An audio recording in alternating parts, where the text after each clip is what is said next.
Bugun men sizga juda muhim masalani tushuntirib beraman. Avgust oyida e'lon qilingan 3 oylik qo'shimcha to'lov kimlarga beriladi? Kimlar bu pulni olishi mumkin? Kimlar esa kutib o'tirmasligi kerak? Bu mavzu ko'pchilik oilalar uchun bevosita pul, ro'zg'or, kommunal to'lov, dori-darmon, farzandlarning maktab xarajatlari bilan bog'liq. Shuning uchun videoni oxirigacha diqqat bilan ko'ring. Chunki bitta kichik xato yoki hujjatdagi bitta kamchilik sababli odam o'ziga tegishli pulni vaqtida ololmay qolishi mumkin. Men bu masalani oddiy tilda bosqichma-bosqich tushuntiraman. Avval qanday edi, endi nima o'zgardi? 3 oylik qo'shimcha to'lov aynan kimlarga taalluqli? Qaysi holatlarda rad javobi bo'lishi mumkin va siz hozirning o'zida nima qilishingiz kerak? Kanalga hoziroq obuna bo'ling, videoga like bosing. Chunki bunday xabarlar ko'p odamga kerak bo'ladi. Sizning bitta sharingiz ham bir oilaga yordam bo'lishi mumkin. Avvalo, masalaning ildizini tushunib olaylik. Ko'p hollarda davlat tomonidan beriladigan nafaqa, moddiy yordam, kompensatsiya yoki qo'shimcha to'lovlar oddiy odamlarga juda murakkab ko'rinadi. Odamlar men bunga haqlimanmi? Qayerga boraman? Ariza topshirmasam ham beriladimi? Agar oldin olgan bo'lsam, yana olamanmi? 3 oylik degani birdaniga 3 oy pul tushadimi yoki har oy alohidami degan savollar bilan qiynaladi. Ilgari ko'p to'lovlarda tartib shunday bo'lgan. Fuqaro avval mahalla, ijtimoiy himoya bo'limi, pensiya jamg'armasi yoki tegishli tashkilotga murojaat qiladi. Keyin uning ma'lumotlari tekshiriladi. Daromadi, oilaviy ahvoli, mulkiy ish joyi, farzandlar soni, nogironlik holati yoki boshqa mezonlar ko'rib chiqiladi. Shundan keyin ijobiy qaror bo'lsa, to'lov tayinlanadi. Ammo amalda nimani ko'rdik? Kimdir ariza berishni bilmagan, kimdir hujjatni kech topshirgan, kimdir bank kartasi faol emasligi sabab pulini ola olmagan. Yana kimdir ro'yxatda bo'lsa ham xabardor qilinmagan. Hozir e'tibor berish kerak bo'lgan asosiy o'zgarish shuki, 3 oylik qo'shimcha to'lov haqida gap ketganda bu oddiy hamma fuqaroga pul tarqatiladi degani emas. Juda muhim. Bunday to'lovlar odatda aniq toifalar uchun belgilanadi. Masalan, ijtimoiy himoyaga muhtoj oilalar, kam ta'minlangan oilalar, bolalar nafaqasi yoki moddiy yordam oluvchilar, pensiya yoki nafaqa oluvchilarning ayrim guruhlari. Nogironligi bo'lgan shaxslar, boquvchisini yo'qotganlar yoki aniq dastur doirasida ro'yxatga kiritilgan fuqarolar bo'lishi mumkin. Shuning uchun men har doim aytaman, eshitdim, hammaga berilar ekan degan gapga ishonib. Uyda kutib o'tirmang. Har bir to'lovning o'z sharti, o'z ro'yxati, o'z muddati va o'z tartibi bo'ladi. 3 oylik qo'shimcha to'lovning mohiyati nimada? Oddiy tilda aytsam, bu ma'lum bir toifaga kiruvchi odamga asosiy to'lovdan tashqari qo'shimcha ravishda 3 oy davomida yoki 3 oylik davr uchun beriladigan yordam bo'lishi mumkin. Ba'zida bu bir martalik tarzda 3 oylik miqdorda tushadi. Ba'zida esa har oy alohida to'lanadi. Buni aniq bilish uchun fuqaro o'z hududidagi mas'ul tashkilotdan yoki rasmiy axborot manbasidan tekshirishi shart. Asosiy qism 1 kim bilish kerak? Kim xavotir olishi kerak va kim kutmasa ham bo'ladi. Endi eng muhim savolga kelamiz. Avgustda pullarni kim oladi? Men buni bir nechta guruhga bo'lib tushuntiraman. Birinchi guruh allaqachon ijtimoiy to'lov olayotgan fuqarolar. Agar siz bolalar nafaqasi, moddiy yordam, nogironlik nafaqasi, boquvchisini yo'qotganlik nafaqasi, pensiya yoki boshqa ijtimoiy to'lovlardan birini olayotgan bo'lsangiz, siz birinchi navbatda o'zingizni tekshirishingiz kerak. Nega? Chunki qo'shimcha to'lovlar ko'pincha mavjud bazadagi ma'lumotlarga qarab tayinlanadi. Ya'ni davlat organida siz haqingizda ma'lumot bor. Oilangiz tarkibi, to'lov turi, kartangiz, muddat, tayinlangan summa. Agar qo'shimcha to'lov aynan sizning toifangizga tegishli bo'lsa, pul avtomatik tushish ehtimoli bor. Lekin bu men hech narsa qilmayman degani emas. Siz kartangiz ishlayaptimi? Plastik hisob raqamingiz o'zgarmaganmi? Pasport ma'lumotlaringiz yangilanganmi? Nafaqa muddati tugamaganmi? Shuni tekshirishingiz kerak. Masalan, bir oilani olaylik. Oilada ota va 3 farzand bor. Ota vaqtincha ishlamayapti. Ona uyda kichik bolaga qaraydi. Oila bolalar nafaqasi olib kelayotgan bo'lsa, qo'shimcha to'lov bo'yicha ro'yxat shakllanganda ular bazada ko'rinishi mumkin. Lekin agar nafaqa muddati iyul oyida tugagan bo'lsa va avgustga uzaytirilmagan bo'lsa, bu oila qo'shimcha puldan qolib ketishi mumkin. Shuning uchun men bunday oilalarga aytaman. Nafaqa muddatingizni hoziroq tekshiring. Agar tugagan bo'lsa, qayta ariza bering. Ikkinchi guruh kam ta'minlangan deb topilgan, lekin to'lovni hali kutayotgan oilalar. Ba'zan fuqaro ariza topshirgan bo'ladi, lekin qaror hali chiqmagan bo'ladi. Masalan, iyul oyida ariza bergan, tekshiruv avgustda tugaydi. Agar qaror avgustda ijobiy chiqsa, bu oila ham ma'lum qo'shimcha to'lovdan foydalanishi mumkin yoki keyingi to'lov davriga kiritilishi mumkin. Lekin bu yerda juda nozik nuqta bor. Ariza topshirilgan sana, qaror qabul qilingan sana va to'lov tayinlangan sana alohida ahamiyatga ega. Odamlar ko'pincha men hujjat topshirdim-ku, nega pul tushmadi dedi. Hujjat topshirish bu hali pul tayinlandi degani emas, qaror chiqishi kerak. Uchinchi guruh nogironligi bo'lgan shaxslar va ularga qarovchi oilalar. Agar qo'shimcha to'lov ijtimoiy himoya doirasida berilayotgan bo'lsa, nogironligi bo'lgan fuqarolar ko'pincha alohida e'tibor markazida bo'ladi. Ayniqsa, birinchi guruh nogironligi, bolalikdan nogironligi bo'lgan shaxslar, nogiron farzand tarbiyalayotgan oilalar uchun bunday yordam juda muhim. Lekin bu yerda ham hujjat muddati muhim. Nogironlik ma'lumotnomasi muddati tugagan bo'lsa, elektron bazada noto'g'ri ko'rinishi mumkin. Masalan, fuqaro nogironlikni qayta ko'rikdan o'tkazish kerak bo'lgan, lekin kechikkan. Natijada tizimda maqom vaqtincha to'xtab qolgan bo'lishi mumkin. Shunda qo'shimcha to'lov ham kechikadi. 4-guruh pensiya oluvchilar. Pensiya oladiganlarning hammasi avtomatik ravishda qo'shimcha to'lov oladi deb o'ylash xato. Ba'zi qo'shimcha to'lovlar faqat minimal pensiya oluvchilarga, ayrim yoshdagi pensionerlarga, yolg'iz yashovchi pensionerlarga yoki ijtimoiy ro'yxatda turganlarga berilishi mumkin. Misol uchun 2 pensionerni olaylik. Birinchisi yolg'iz yashaydi. Daromadi faqat pensiya, boshqa yordamchisi yo'q. Mahalla ro'yxatida ijtimoiy himoyaga muhtoj sifatida turadi. Ikkinchi pensioner esa farzandlari bilan yashaydi. Umumiy xonadonda bir nechta daromad manbai bor. Agar dastur ijtimoiy ehtiyoj mezoniga qarasa, birinchi pensionerga to'lov berilishi, ikkinchisiga esa berilmasligi mumkin. Bu adolatsizlik emas, balki to'lovning maqsadli yo'naltirilganidan dalolat. 5-guruh boquvchisini yo'qotgan oilalar.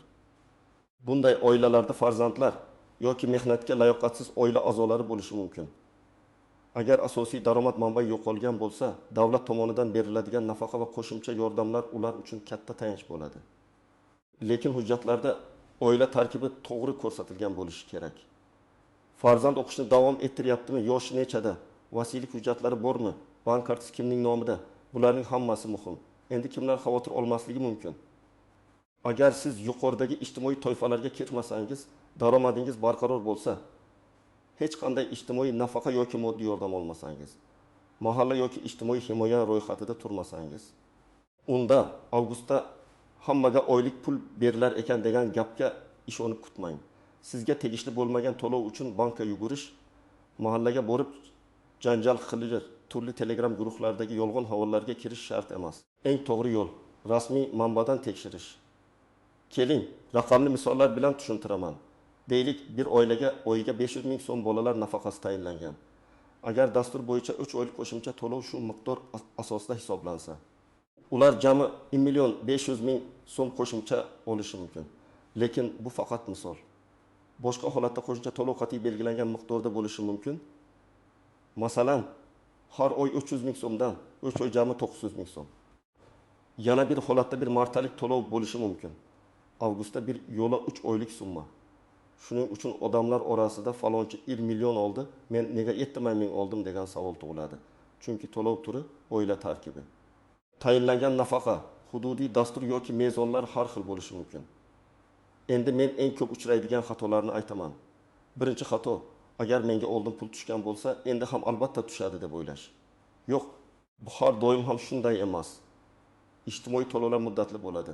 Masalan, sizga moddiy yordam 6 oyga tayinlangan bo'lishi mumkin. Muddat tugasa, tizim avtomatik to'xtaydi. Siz qayta ariza bermasangiz, keyingi davrga kirmaysiz. Qo'shimcha to'lov esa aynan faol to'lov oluvchilar ro'yxati asosida berilsa, siz chetda qolishingiz mumkin. Ikkinchi xato, bank kartasini tekshirmaslik. Juda oddiy, lekin juda ko'p uchraydigan holat. Karta muddati tugagan, karta bloklangan, SMS xabarnoma ulanmagan, hisob raqam noto'g'ri, karta boshqa bankka o'zgartirilgan, lekin mas'ul idoraga xabar berilmagan. Odam pul tushmadi deydi. Aslida pul qaytgan yoki ushlanib qolgan bo'lishi mumkin. Shuning uchun bank ilovasidan, bank filialidan yoki kol markazidan hisob holatini tekshiring. Uchinchi xato, oilaviy tarkibni yangilamaslik.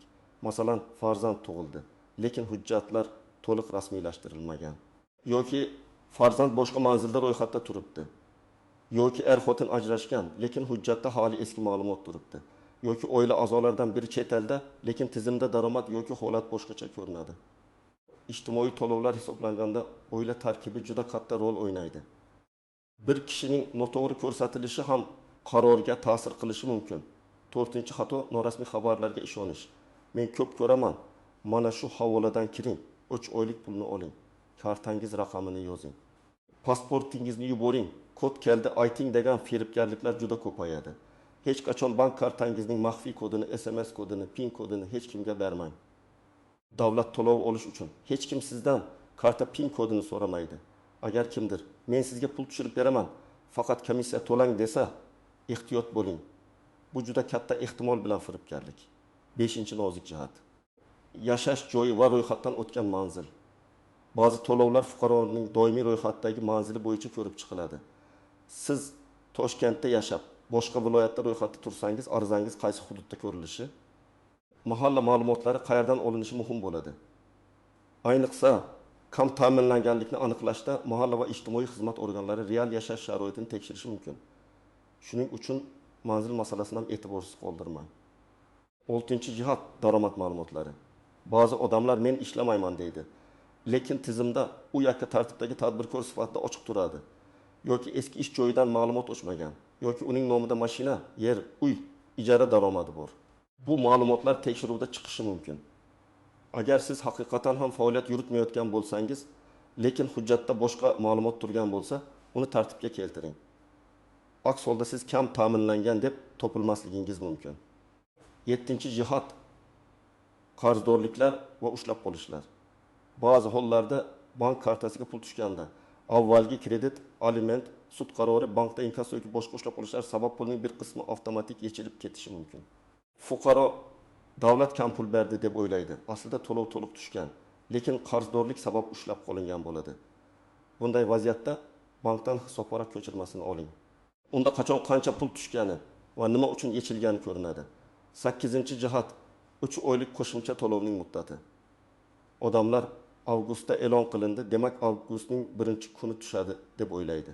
Amalda esa ro'yxat tuzilishi, ma'lumotlar solishtirilishi, moliyalashtirish ajratilishi, banklarga yuborilishi kerak.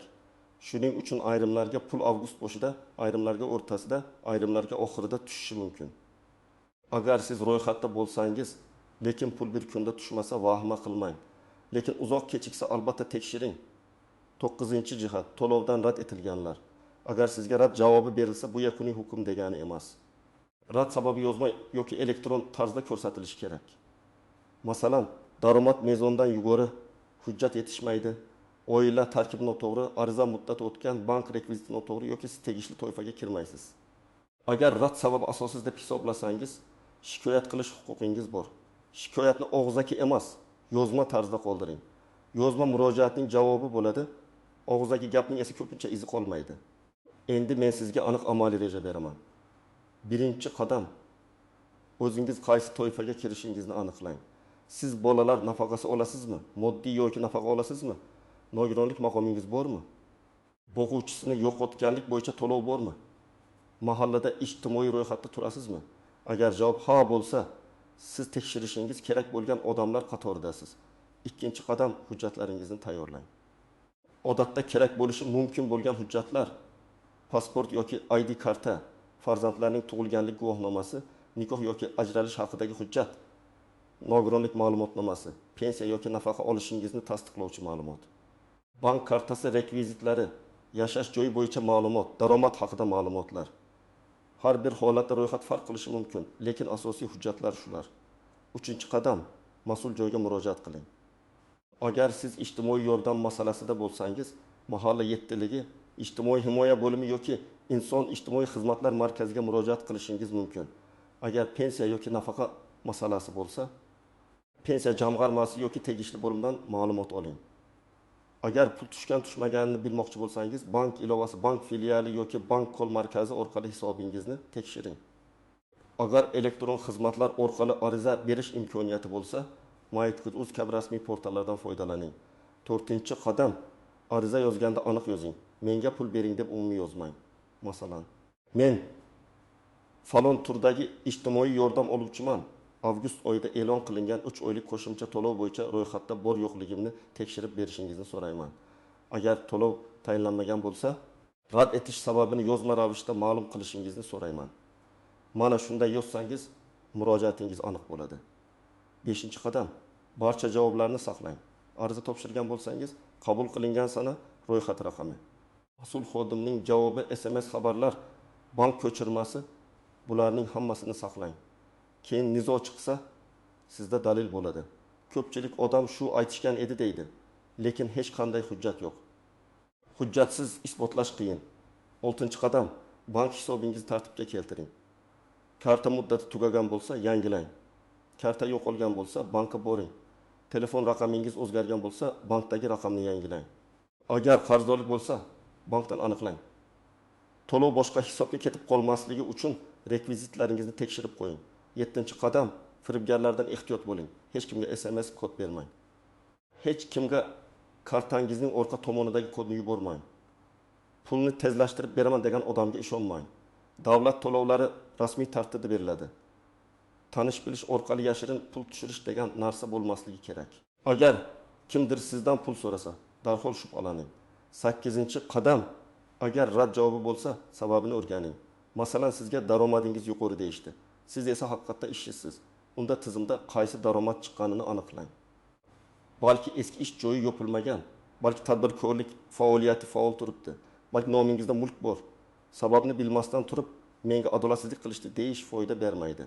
Sababni aniqlang, hujjatni to'g'rilang. Keyin qayta murojaat qiling. 9-qadam, muddatlarni o'tkazib yubormang. Ko'p to'lovlarda ariza berish, qayta ko'rib chiqish, shikoyat qilish muddatlari bo'ladi. Agar siz keyin boraman deb yursangiz, 1 oy, 2 oy o'tib ketadi. Pul esa o'sha davr uchun berilmay qolishi mumkin. Ayniqsa, farzandlar maktabga tayyorlanadigan avgust oyida har bir kun muhim. Keling, hayotiy misol bilan yakunlaymiz. Bir ona 2 farzandi bilan yashaydi, bolalar nafaqasi oladi. U avgustda qo'shimcha to'lov bo'lishini eshitdi. Agar u hech narsani tekshirmasa, kartasi esa iyulda muddati tugagan bo'lsa, pul tushmaydi yoki kechikadi. Lekin u oldindan bankka borib kartasini yangilasa, mahalladan nafaqa muddati tugamaganini tekshirsa, hujjatlar joyida bo'lsa, to'lovni muammosi olishi mumkin. Yana bir misol, pensioner ota yolg'iz yashaydi, lekin mahalla ro'yxatida ijtimoiy ehtiyojmand sifatida ko'rinmaydi. U menga hech kim aytmadi deb kutib o'tirsa, ro'yxatdan chetda qolishi mumkin. Agar u mahallaga borib holatini bildirsa, zarur hujjatlarni topshirsa, keyingi yordam dasturlariga kiritilishi mumkin. Bugungi asosiy xulosa shunday. 3 oylik qo'shimcha to'lov juda muhim, lekin uni hamma avtomatik oladi deb o'ylash noto'g'ri. Eng avvalo, siz qaysi toifaga kirishingizni, to'lov muddati va hujjatlaringiz joyida ekanini, bank rekvizitlaringiz to'g'riligini tekshirishingiz kerak. Agar siz ijtimoiy yordam, nafaqa, pensiya, nogironlik yoki kam ta'minlanganlik bo'yicha ro'yxatda bo'lsangiz, avgust oyidagi to'lov masalasini albatta aniqlashtiring. Agar rad javobi bo'lsa, sababini yozma oling va kerak bo'lsa qayta murojaat qiling. Kommentariyada yozing. Sizning hududingizda bu 3 oylik qo'shimcha to'lov bo'yicha qanday xabar berishyapti? Pul tutishdimi yoki hali kutyapsizmi? Tajribangiz boshqalarga ham yordam beradi. Videoga like bosing, kanalga obuna bo'ling va yaqinlaringizga yuboring. Chunki bu ma'lumot kimningdir ro'zg'origa, dori darmoniga yoki farzandining maktab xarajatiga yordam bo'lishi mumkin.